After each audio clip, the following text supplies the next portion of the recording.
తిరిగి లేచాడు నాయన. దయచేసి నీ పేరుకు ప్రార్థిస్తుండగా ప్రభు ఈ సంఘంలో గొప్ప మేలులు జరగాలి.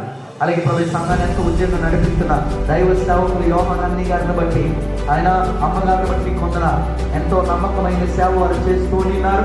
వారిని ఇంకూ ఇటువంటి సేవలు దీవించండి, ఆశీర్వదించండి, ఈ సంఘాన్ని అభివృద్ధి పరచండి. రానున్న దినాల్లో వందలాది సంఘముగా, వేలాది సంఘంలో ఈ సంఘాన్ని ఆశీర్వదించండి.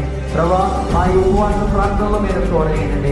నా వెనక వచ్చే దైవ సేవకులందరినీ పరిశుద్ధాత్మ శక్తి చేత వాడుకోనండి నాయన. ఇక్కడ నీ ఆత్మ తప్ప మరి ఏ ఆత్మ ఉండడానికి వీలేదు. ఇక్కడ నీ నామము తప్ప మరి ఏ నామము గణత పొందడానికి వీలేదు.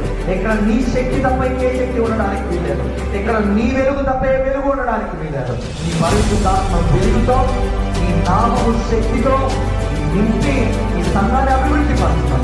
ఎవరైతే ఇక్కడ ప్రార్థన పెట్టి ఉన్నారో వారి ప్రతి ప్రార్థన మహిమైశ్వర్యంలో ఇప్పుడే